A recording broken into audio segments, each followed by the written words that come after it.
امریکہ ایک بار پھر اقوام متحدہ کے ثقافتی ادارے یونیسکو سے علیحدہ ہونے جا رہا ہے۔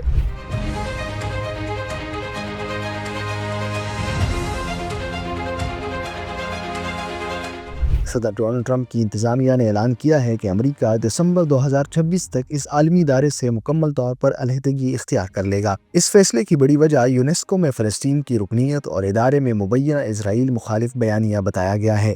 امریکی محکمہ خارجہ کے مطابق فلسطین کو بطور رکن تسلیم کرنا امریکی پالیسی کے خلاف ہے اور یہ اسرائیل کے خلاف تعصب کو ہوا دیتا ہے۔ ترجمان ٹیمی بروس نے یونیسکو کے ترقیاتی اہداف پر بھی تنقید کی، جن میں غربت کا خاتمہ، صنفی مساوات اور ماحولیاتی تبدیلیوں سے نمٹنے جیسے اقدامات شامل ہیں۔ ان کے مطابق یہ تمام اقدامات ایک عالمی نظریاتی ایجنڈے کا حصہ ہے۔ یہ دوسرا موقع ہے جب صدر ٹرمپ نے امریکہ کو یونیسکو سے نکالنے کا فیصلہ کیا ہے۔ پہلی مرتبہ 2018 میں یہ فیصلہ ہوا، جس کے بعد 2023 میں صدر جو بائیڈن نے دوبارہ یونیسکو میں شمولیت اختیار کی۔ اب 2025 میں ٹرمپ انتظامیہ دوسری مرتبہ اس سے نکلنے کا فیصلہ کر چکی ہے۔ اسرائیلی وزیر خارجہ نے اس فیصلے کو سراہتے ہوئے اقوام متحدہ میں اسرائیل کے ساتھ ہونے والے سلوک کو جانبدارانہ قرار دیا ہے۔ دوسری جانب یونیسکو کے مطابق وہ امریکی شراکت داری کے بغیر بھی امریکہ کے اداروں کے ساتھ روابط جاری رکھے گا۔ ادارے کی سربراہ نے واضح کیا کہ امریکہ کی شمولیت نہ ہونے سے ان کے مشن پر کوئی اثر نہیں پڑے گا۔ ٹرمپ انتظامیہ اس سے قبل